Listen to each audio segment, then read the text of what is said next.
Hey guys, welcome back to this channel. What shall we say then? Is the law Romans chapter 7 verse 7. What shall we say then? Is the law sinful? Certainly not. Nevertheless, I would not have known what sin was had it not have been for the law. For I would not have known what coveting really was if the law had not said, "You shall not covet." Verse 8. But sin, seizing the opportunity afforded by the commandment, produced in me every kind of coveting. For apart from the law, sin was dead. Verse 9. Once I was alive apart from the law, but when the commandment came, sin sprang to life and I died. Verse 10. I found that the very commandment that was intended to bring life actually brought death. Verse 11. For sin, seizing the opportunity afforded by the commandment, deceived me, and through the commandment put me to death. Verse 12. So then the law is holy and the commandment is holy, righteous and good. Verse 13.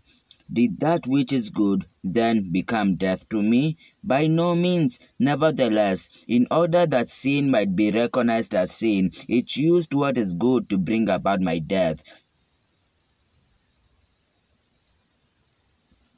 so that through the commandment sin might become utterly sinful.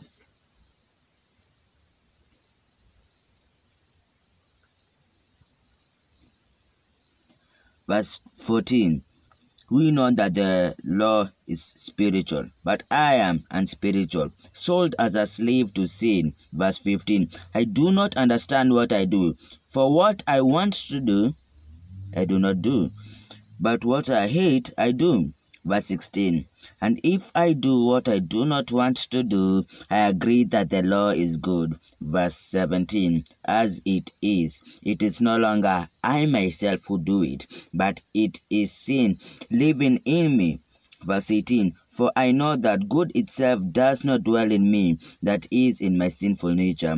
For I have the desire to do what is good, but I cannot carry it out. Verse 19. For I do not do the good I want to do, but the evil I do not want to do, this I keep on doing. Verse 20.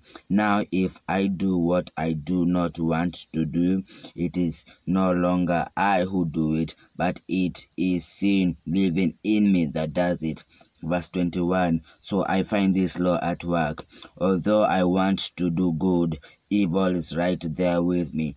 Verse 22. For in my inner being I delight in God's law. Verse 23. But I see another law at work in me, waging war against the law of my mind and making me a prisoner of the law of sin at work within me.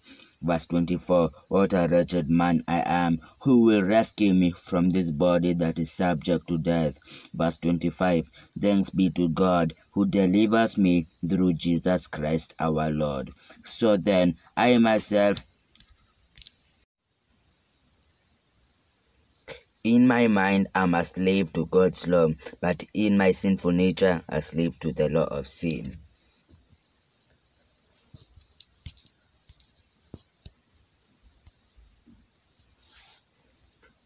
Verse 1. Therefore, there is now no condemnation for those who are in Christ Jesus. Okay, the mind is the place of battle. It is where you decide whether to eat if you are hungry and to drink if you are thirsty.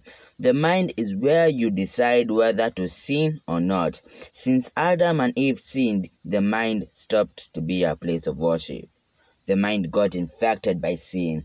Now the only thing that is more enjoyable is sin. You might be walking down a street and see Bob with a Lamborghini and a Bugatti that he got for Christmas. So you get jealous because you only got a book for Christmas. So you do the unthinkable and steal his car, Let's go back. We see that in the mind you thought to sin, but with your heart you got jealous. You see, by nature we are sinners. Have you gone a day without sinning? I know that it is impossible to go a day without sinning. It is natural for a man or a lady to sin. It is our nature. The devil uses that nature to tempt you.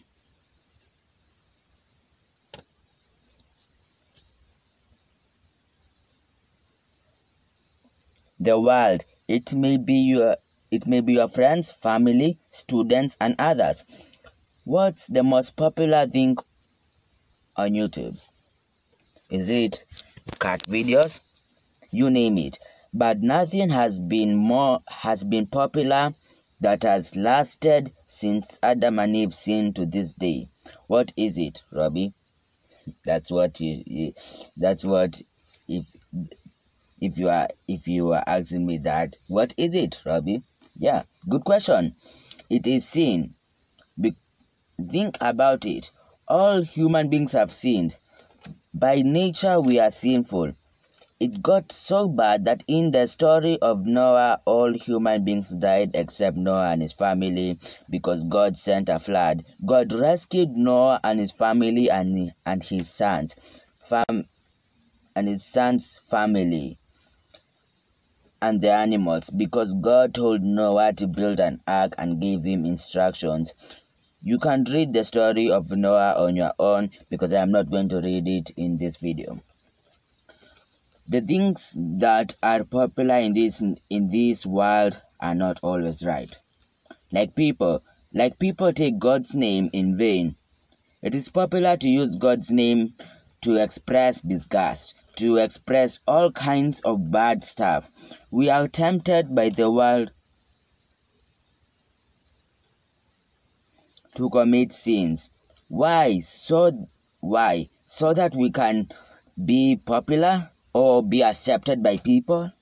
In the school that I go to, there's a poster that says what is right is not always popular, and another poster, what is popular is not always right. Do the right thing that is according to the Bible, my friends. The devil uses the world, the sinful nature, to tempt you. Do you know what is unnatural? What is it? It is God. It is saying, God, I am a sinner. Please forgive me. Sincerely saying that it is unnatural.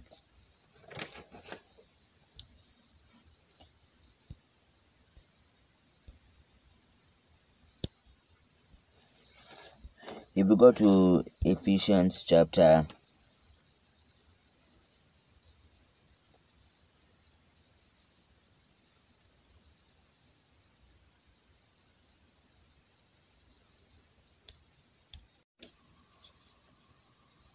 As for you, you were dead in your transgressions and sins.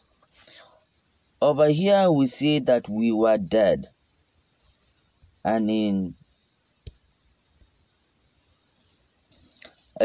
verse 5 it says, if I can just find verse 5. Oh, I found it. Verse 5, Ephesians chapter 2 verse 5. Made us alive with Christ even when we were dead in transgressions. As you have had it been read, we were dead in sin. Can a dead body rise up by itself? No, God made us alive in Christ.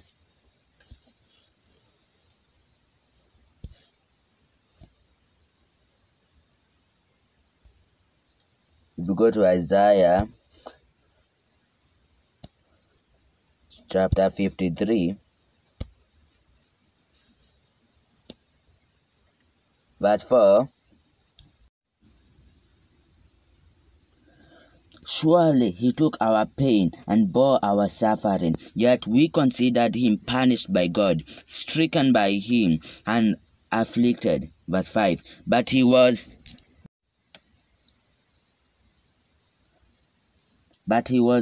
Verse 5, but he was pierced for our transgressions, he was crushed for our iniquities. The punishment that brought us peace was on him, and by his wounds we are healed.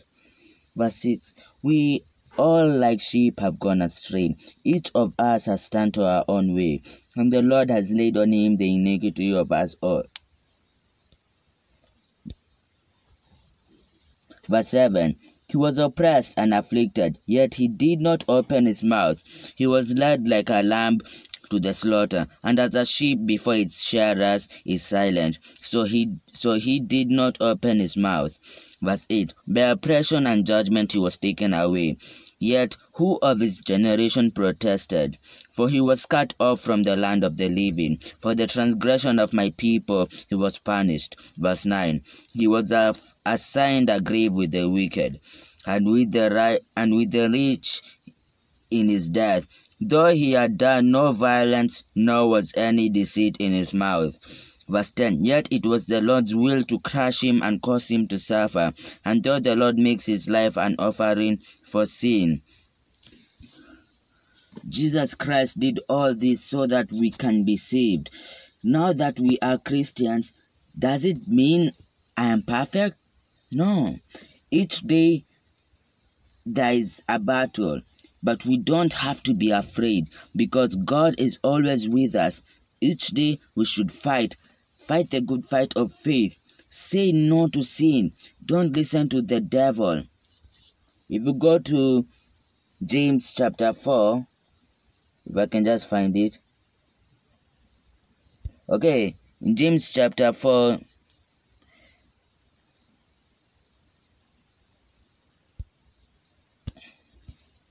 in James chapter 4 verse 7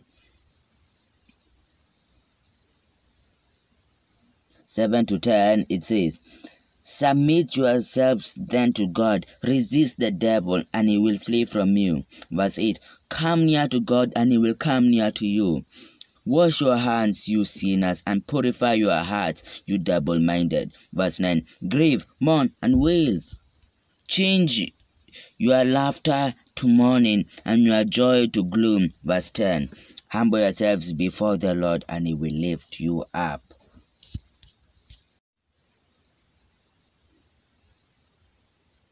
Stop saying that you are good, because you are not. Humble yourselves before the Lord, and he will lift you up. We are all sinners, but if you just say you are a sinner sincerely and that you desperately need God's forgiveness, he will forgive you.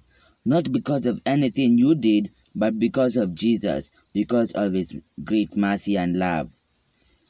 If you go to the book of John,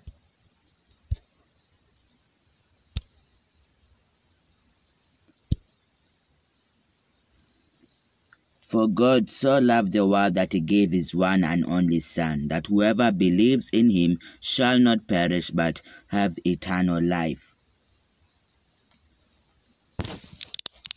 God so loved the world. Do you see where it says God so? That's how much he loved you. My message is this: say no to the sinful nature, the devil, and the world, and serve the Lord. If we go to Joshua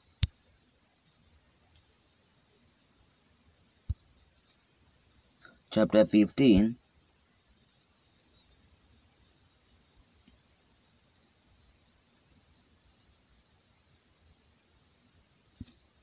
but if serving the Lord seems undesirable to you, then choose for yourself this day whom you will serve, whether the gods your ancestors served be beyond the Euphrates, or the gods of the Amorites, in whose land you are living. But as for me and my household, we will serve the Lord.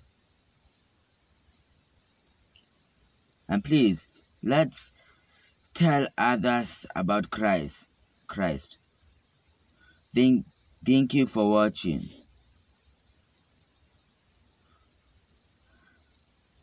And do what is right according to the Bible. You can listen to the world, but only if the world tells you to do something that the Bible says.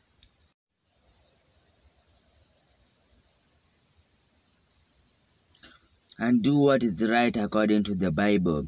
You can listen to the world, but only if the world tells you to do something. Listen to God. You can listen to the world only if the world tells you to do something that is not a sin. Don't listen to them when they insult you.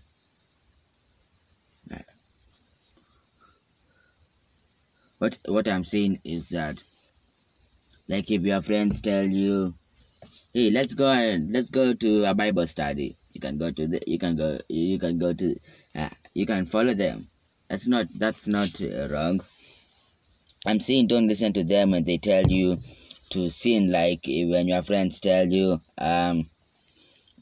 your friends tell you, why don't you take the Lord's name in vain? Just like we do, just like say the word. If they pressure you to do that, don't do it. Don't do it.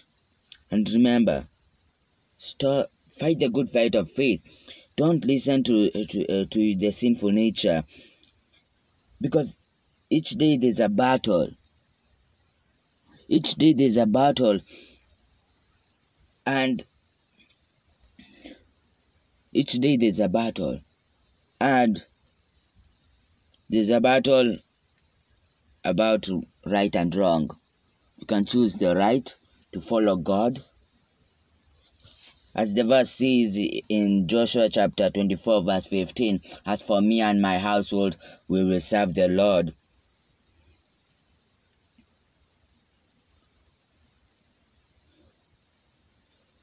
What does that mean? It says we should serve. The world may reject God, but as for us, we will serve the Lord. Let's choose to serve God.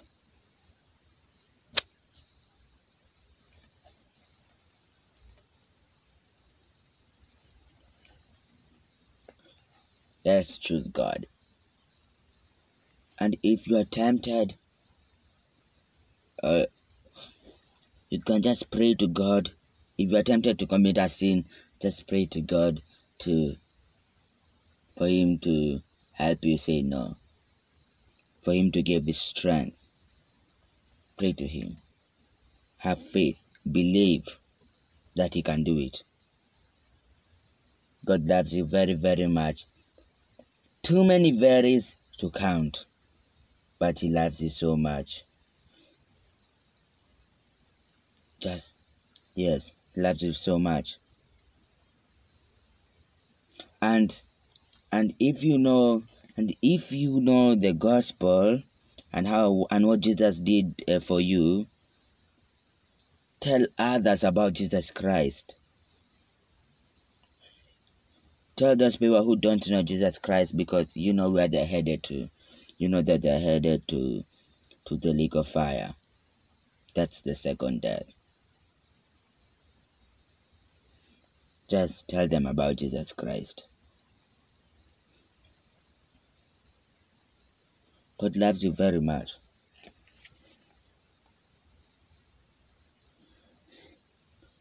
And please do the right thing. Like the pastor says in the class that I am in the school that I go to, what is right is not always popular. Choose the right thing. Be an example to others. And tell them the truth. Bear fruit. Bear fruit. God will help you. God is the one who helps Christians to bear good fruit. Thank you for watching this video. And what do I mean by God helps people to bear good fruit? God helps Christians to do good works. He helps you He strengthens you. God comforts you, yes, and tells you, yeah, let God be your guide in your life. Let God be the one to guide you. I want you, please meditate on the Word of God, study the Word of God, and use your knowledge to see what is right and wrong. And if you feel like to do, and if you feel to commit a sin, just tell your sinful nature and the devil, or if your friends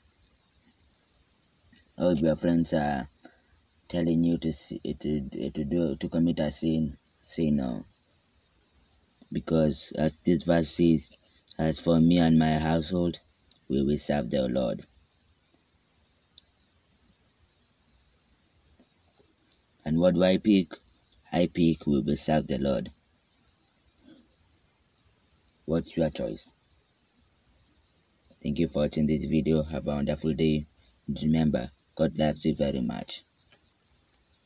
Please study the Word of God very much. You can test me with the Bible in this video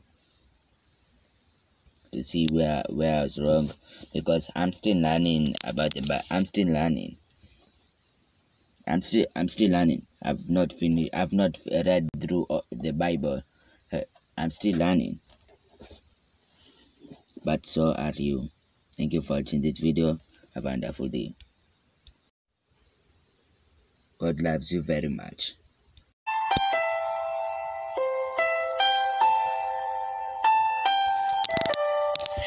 Your only son, no sin to hide, but you have sent him from your side to walk upon this guilty side and to become the living